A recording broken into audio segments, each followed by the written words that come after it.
alaikum everyone. How are you? I'm Amina Safdar, working as a wing in charge in Garrison Boys Campus Robotics. I've recently completed my postgraduate diploma in educational leadership and management from Ali Institute of Education, Lahore. Now I wanted to share my learning experience with you.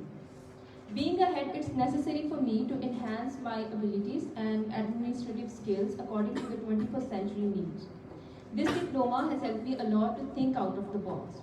The teachers are highly cooperative and supportive, especially Mr. A.R. Messi, who is the lecturer and exam controller, Mrs. Sarah Fazan Malik, who is the head of Ali Institute, Mrs. Maliha Zaidi, who is the registrar and lecturer at Ali Institute of Education, Ms. Nabila Aslam, and also Sir Rauf Junaid.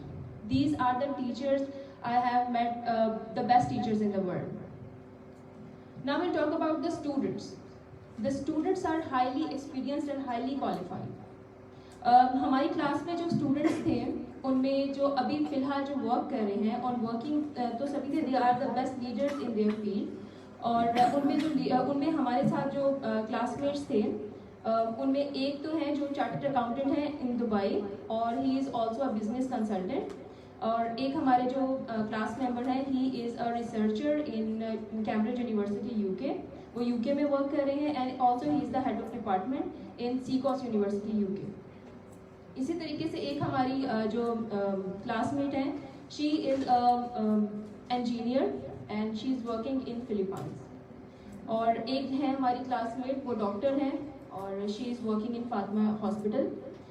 ये सब आपको बताने का मकसद क्या है? ये सब आपको बताने का मकसद ये है कि this diploma is not specifically design for the teachers और फॉर द स्कूल लीडर्स। ये जो डिप्लोमा है ये आप किसी भी फील्ड में अप्लाई कर सकते हैं। ये सिर्फ स्कूल के लिए बेनिफिशियल नहीं है, ये in all field this diploma is beneficial. Specially आप किसी बैंक में जाते हैं, किसी बैंक की मैनेजमेंट में है तो आपके लिए बहुत बेनिफिशियल है। आप किसी हॉस्पिटल में एज अ डॉक्टर वर्क कर रहे हैं तो आपके लिए बेनिफिशियल है। आप किसी भी पोस्ट पे या कहीं भी आप लोग इस डिप्लोमा को अप्लाई कर सकते हैं। अब आपके माइंड में क्वेश्चन आ रहा होगा कि जो इंटरनेशनली लोग हैं वो क्यों ये डिप्लोमा कर रहे हैं, इतने क्वालिफाइड हैं, इतने हाई जो है वो एक्सपीरियंस लोग हैं, तो वो ये डिप्लोमा पाकिस्तान से क्यों कर रहे हैं?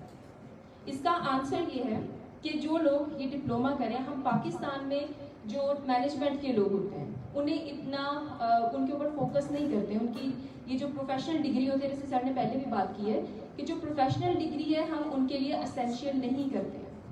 लेकिन इन अदर कंट्रीज़ वहाँ पे आप बेशक मैनेजमेंट में है तो आपके लिए डिग्री लाजमी है।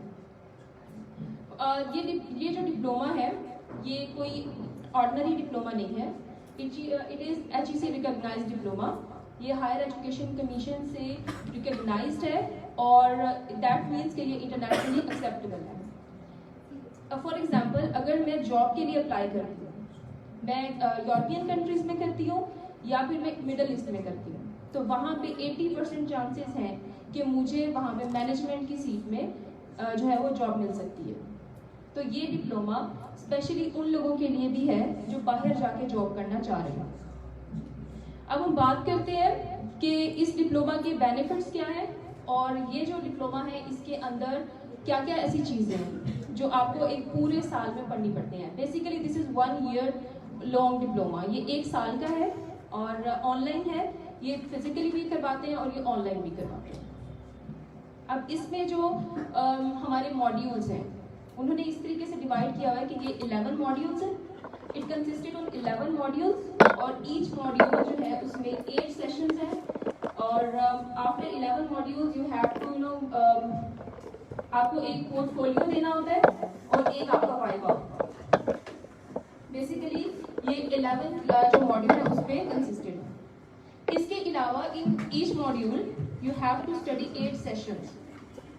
आपको 8 सेशन पढ़ने होते हैं और इन 8 सेशंस के अंदर आपके जो है वो 2 एग्जाम्स होते हैं, एक मिड टर्म होता है, साथ में जो बंडल ऑफ असेसमेंट्स होती हैं, आपके ग्रुप टास्क होते हैं, आपकी जो है वो इंडिविजुअली टास्क होते हैं, केस स्टडीज होती हैं साथ में। तो ये सारा कुछ जो है ये एक नोटिस होते होता है। तो आप सोच लें कि अगर आप आपको 11 मॉड्यूल में इतना कुछ सीखने को मिल रहा है, पूरा साल आपको मैनेजमेंट में हेल्प करेगा।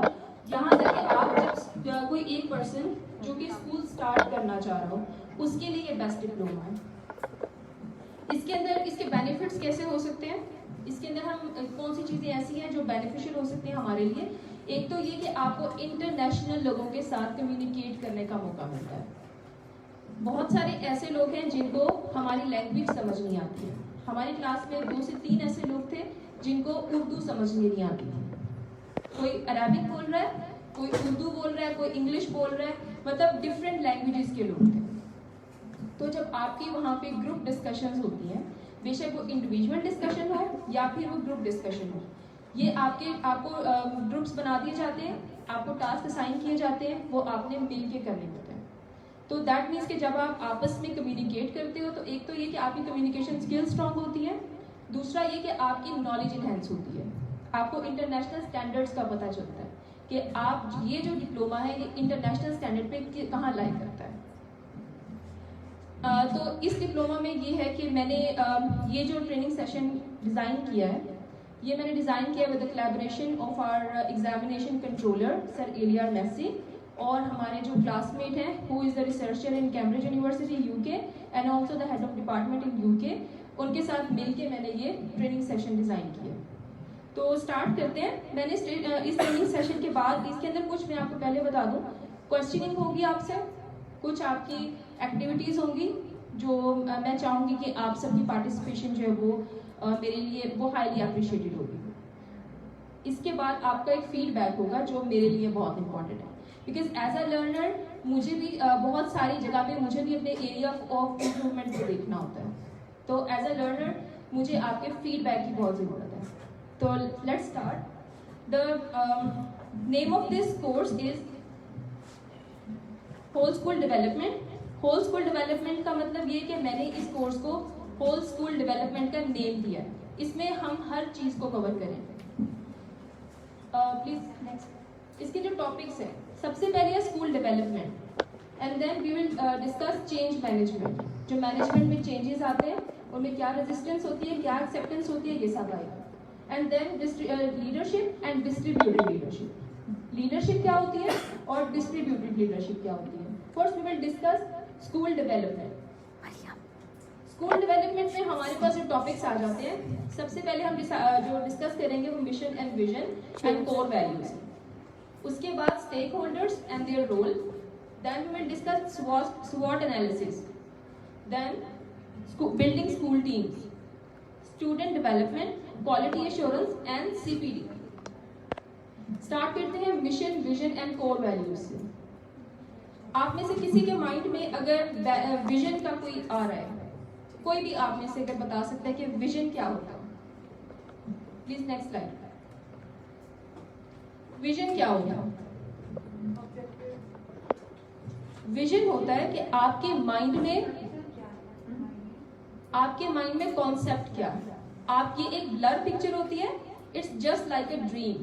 ये एक जो इंसान होता है उसके ड्रीम में जो चीज़ आप एक, जैसे फॉर एग्जांपल मैं आपको एग्जांपल देती हूँ कि अगर मुझे एक स्कूल बनाना है, एक इंटरनेशनल लेवल का 5 स्टार स्कूल अगर मैंने बनाना है, बिल्ड करना है, और उसको मैंने कुछ स्टैंडर्ड्स रखे हैं कि मुझे ये इंटरनेशनल लेवल पे लेके जाना है।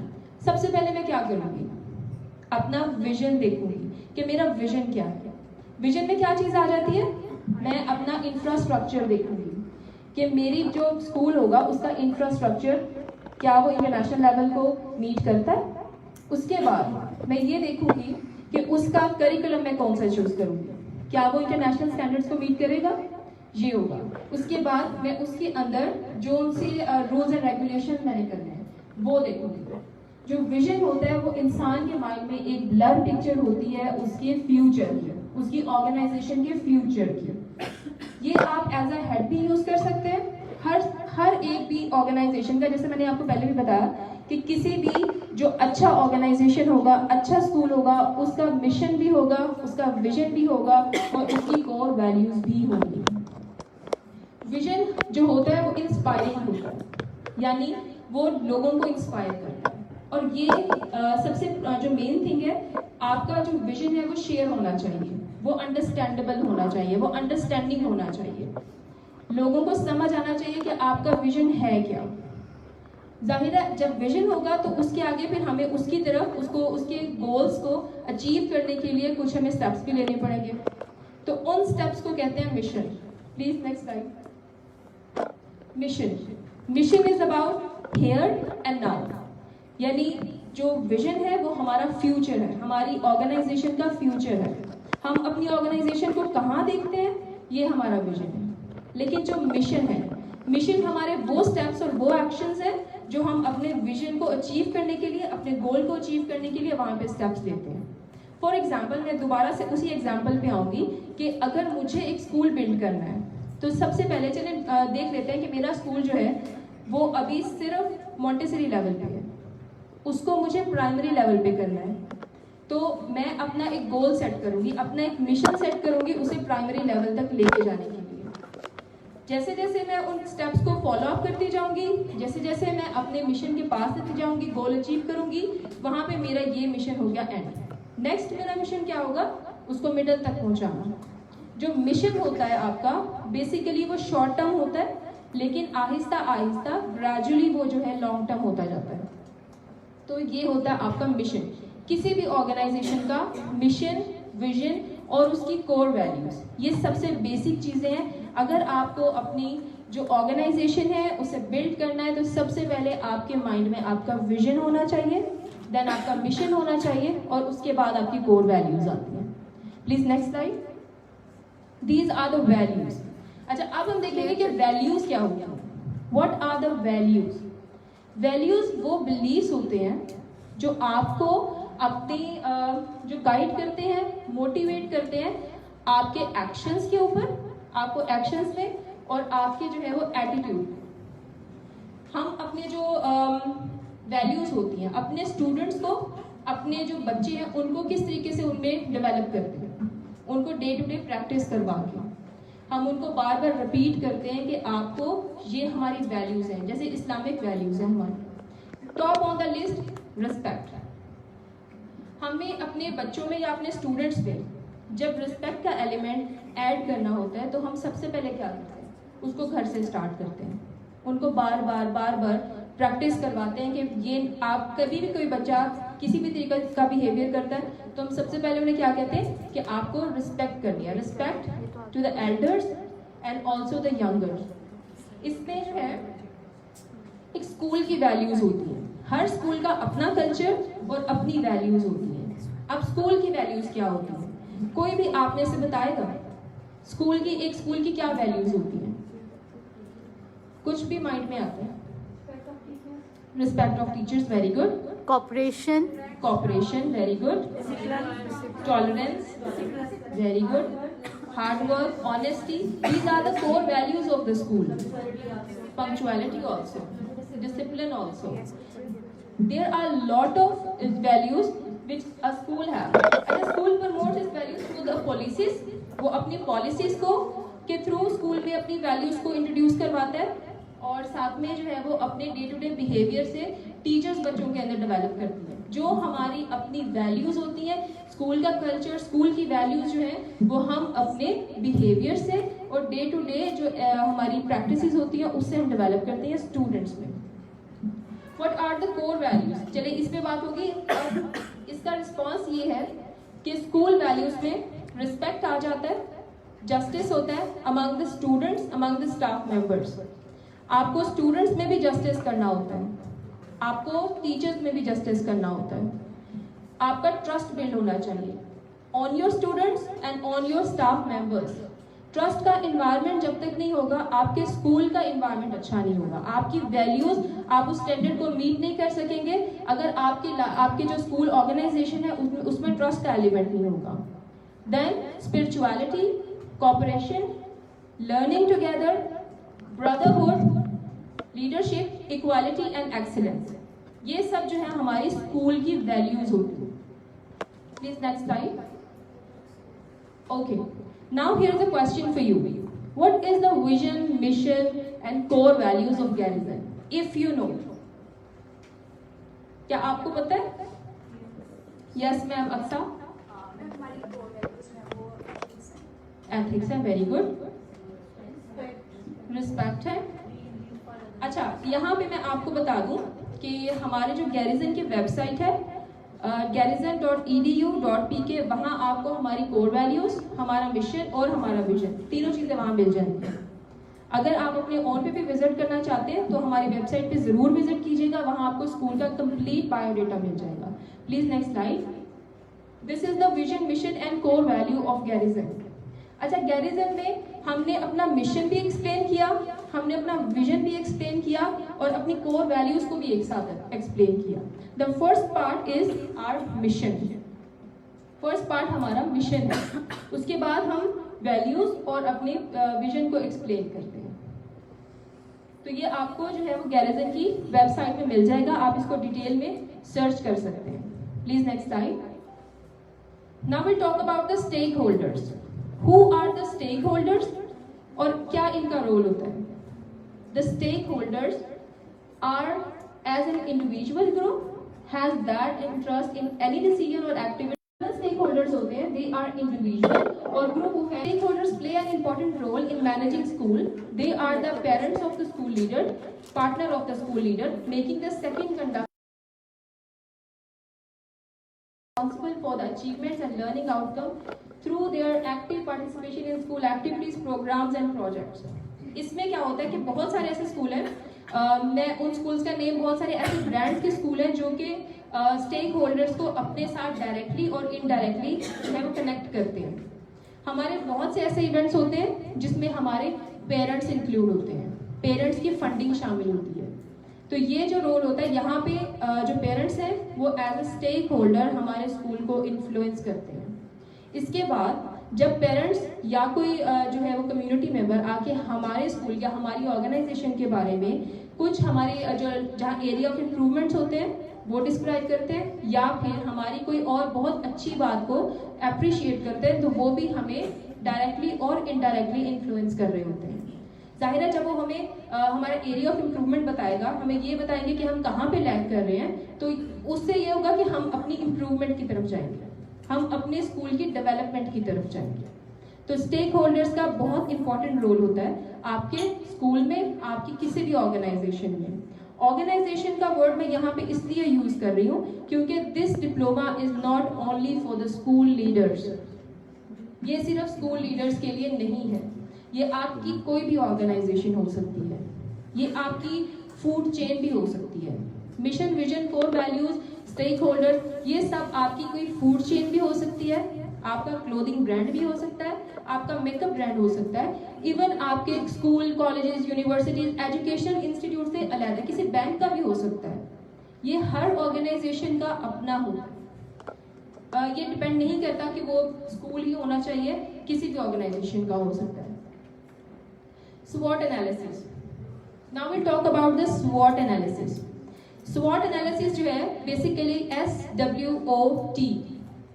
S stands for the strengths, W stands for the weaknesses, opportunities and threats. SWOT analysis जो होता है ये आपको एक स्कूल बिल्ड करने में या एक एज अ मैनेजमेंट काम करने के लिए सबसे इम्पॉर्टेंट होता है। फॉर एग्जाम्पल, अगर मैं फिर से अपनी एग्जाम्पल लूँगी कि स्कूल में अगर मुझे अपना एक स्कूल बिल्ड करना है और उसमें मुझे सबसे पहले जैसे मैं wing incharge as a wing incharge गई और उसमें एज अ विंग इंचार्ज मैंने वर्क किया और उसमें फिर मुझे बहुत सारे ऐसे प्रॉब्लम्स आए। सबसे पहले तो मुझे वहाँ पे SWOT एनालिसिस करना पड़ा। SWOT एनालिसिस बेसिकली होता क्या? अपनी स्ट्रेंथ को देखना कि आपकी स्ट्रेंथ्स क्या हैं, वीकनेसेस को, अपने अपॉर्चुनिटीज को और अपने थ्रेट्स को फाइंड आउट करना। This is the SWOT analysis. ये आप इंडिविजुअल भी कर सकते हैं, आप एज अ हेड और एज अ वाइस प्रिंसिपल और प्रिंसिपल भी कर सकते हैं। अच्छा, इसके अंदर क्या आता है? Strengths and weaknesses are taken to be factor internal to an organisation. जो हमारी स्ट्रेंथ्स एंड वीकनेसेस हैं ये हम इंटरनल फैक्टर के तौर पे लेते हैं, इसको हम एज अ इंटरनल फैक्टर लेते हैं। Opportunities and threats to be external factor. Opportunities और थ्रेट्स जो होते हैं ये हमें external factor as a external factor लेते हैं। अब इसको हम इंटरनल एंड एक्सटर्नल किस तरीके से डिफाइन करें। इंटरनल फैक्टर्स जो हम अपनी स्ट्रेंथ्स एंड वीकनेसेस में देखते हैं, तो एज अ विंग इंचार्ज अगर मैं देखूं तो मुझे अपने स्कूल की अपनी स्ट्रेंथ का पता होना चाहिए कि मेरी स्ट्रेंथ क्या है, कि मैं मुझे मैनेजमेंट का पता है। मेरी स्ट्रेंथ क्या है, my teachers are highly qualified, they are trained, ये मेरी स्ट्रेंथ है। I have a good strength in my school, this is my strength. And weakness क्या है, हम वीकनेस किसको कहते हैं। इंटरनल वीकनेस क्या होगी, हमारी स्कूल की जो बच्चों के अंदर जहाँ जहाँ सब्जेक्ट में लैक कर रहे हैं, ये होगा हमारा इंटरनल जो वीकनेस है। इसके अलावा इंटरनल वीकनेस क्या हो सकती है, हमारी स्कूल की जो टीचर्स होती हैं नॉन सीरियस बिहेवियर की हो, मे बी हो सकता है कि हमारी जो स्कूल टीचर्स हैं वो लीव कर रही हो, मे बी ये हमारा वीकनेस हो सकता है, बिल्कुल हो सकती है। लेकिन हमारी जो अपॉर्चुनिटीज और थ्रेट्स ये हमारे एक्सटर्नल होते हैं। अब एक्सटर्नल जो हमारे जो अपॉर्चुनिटीज हैं और थ्रेट्स हैं, ये क्या हो सकते हैं। एज अ स्कूल हेड हमारी जो एक्सटर्नल जो हमारे अपॉर्चुनिटीज हैं वो ये हो सकती है, मे बी हमारी जिस जगह पे जिस एरिया पे हमारा स्कूल है वहाँ पे कोई और स्कूल ना हो, दिस इज आवर अपॉर्चुनिटी। हो सकता है कि जहाँ पे हमारा स्कूल है वहाँ पे हमारे स्टैंडर्ड का स्कूल ना हो, मे बी बहुत हाई फीस वाले स्कूल हो, ये हमारे पास अपॉर्चुनिटी हो सकती है।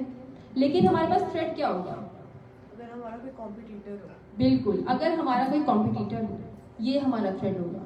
या ये भी हो सकता है, एक ये थ्रेट हो सकता है कि हम जहाँ पे वर्क कर रहे हैं हमारे कॉम्पिटिटर्स में उनकी जो फी है बिल्कुल सेम स्टैंडर्ड पे फी कम हो, ये भी हमारा एक बहुत बड़ा थ्रेट हो सकता है। लेकिन अपनी इन थ्रेट्स को अपनी अपॉर्चुनिटीज में चेंज करने के लिए आपको क्या करना है, आपको सबसे पहले अपने थ्रेट्स को फाइंड आउट करना है। उसके बाद आपको you have to make strategies कि आप अपनी अपॉर्चुनिटीज में कैसे थ्रेट्स को चेंज करते हैं।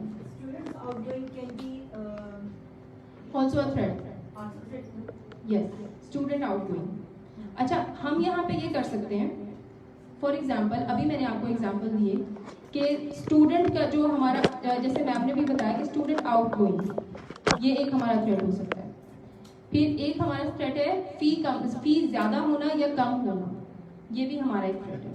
तो इसको हम अपॉर्चुनिटी में कैसे चेंज कर सकते हैं, इसको हम अपॉर्चुनिटी में इस तरीके से चेंज कर सकते हैं कि हम कुछ पैकेजेस दे देते हैं अपने पेरेंट्स को। हो सकता है कि हम जिस तरीके से वो पैकेज दें कि हम अपनी स्टेशनरी फ्री कर सकते हैं, हम अपने स्कूल बैग्स फ्री दे सकते हैं, हम अपनी बुक्स दे सकते हैं, हम कुछ ना कुछ ऐसा कर सकते हैं जो फी को कम किए बगैर हम अपनी स्ट्रेंथ को डिक्रीज होने से बचा लें। Yes, in this way we will increase our admission. Yes, बिल्कुल, हम अपने थ्रेड्स को अपनी अपॉर्चुनिटी में चेंज करते हैं। ठीक है, तो ये सारा कुछ जो होता है ये SWOT एनालिसिस में होता है। Next I have an activity for you, please. As a teacher, think about your own strengths, your weaknesses, and your opportunities and threats. You have 10 minutes for that.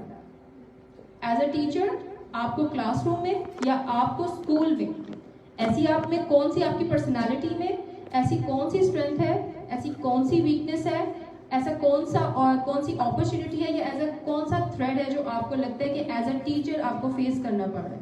Please think about it, you have only 10 minutes. After 10 minutes I will pick 2 or 3 volunteers, तो आप मुझे यहाँ पे आके बताएंगे।